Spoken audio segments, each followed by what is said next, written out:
Marami po ang mga food. Ayan. Ito din po. Ito po yung sa akin. Mag-enjoy. Yan, nasira yung katabi. Ayan tayo.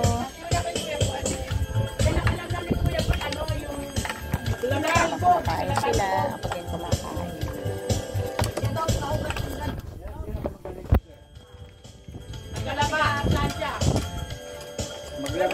Dire-diretso. Tayo.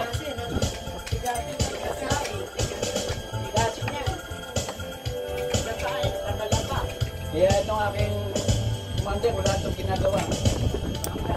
Sagakain. Makakainin. Sagakain. Yan, sagakain. Yun ang papel niya. Oy.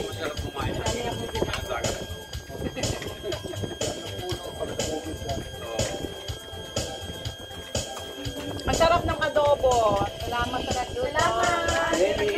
Semi.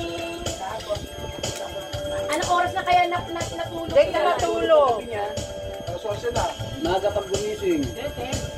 Tapos binagising ng maaga. Para ibalik ka ng ano.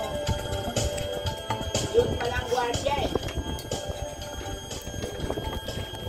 Oh, yung ano ha, pagkain ng pusa. Halika po na.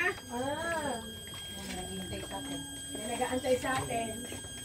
Kaya bago kami umalis doon natin, pinakain ni Anne rin yung pusa eh. Nilagyan ng ano sa ni Rose ah. Nilagyan niya ng kanin tsaka yung nagpila natin mga isda. Nilagyan niya. Kanin tsaka isda. Yung aso, ayaw naman ng tinapay. Ayaw ng tinapay. Wala kasi palaman eh. Yung pusa din, ayaw po pala ng tinapay. Ayaw. Ayaw nila, walang palaman. Tinatira doon na ano, na tinapay doon na mayroong ano doon na ayaw. Inisnap nila yung tinapay eh. Gusto nila may binigyan. Sana sa hamburger. Hamburger. Kaya pala. Pili mo pinakakain pala nila, atay pa sa aso nila, mga dog food pa, grabe naman. Hindi naman nila aso. Ng kanila. Hindi, yung sa bahay, may aso kami sa amin. Ilan ang aso nyo? Apa. Okay, tama. At pusa nyo? Doon sa bahay, wala. Kapit bahay yung pusa. Walang pusa sa Kalibo. Doon sa Washington sila. Kaya hindi makapunta yung mga asong... Yung aso ninyo doon sa Kalibo. Sa New Washington. Hindi sila makapunta. Sa New Washington. Kasi tinignan. Takot sila sa pusa. Kasi border pulo yun eh. Oo, mahirap tayo. Alam mo napain na yun. Pitbull, pag nakita ng pusa yung baliwan. Ay, doon sa Kalibo, ay nakusa na namatay niya sa kinain. Hindi naman. Iba na lapag. Ay, may paksil. Masarap yung tamban. Yung tamban, nakakita ng paksil. Wala pilang pilit to si ano, may tamban tayo sa amin.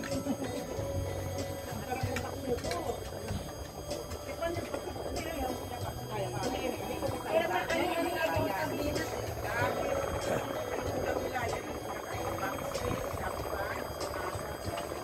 Yung tamban.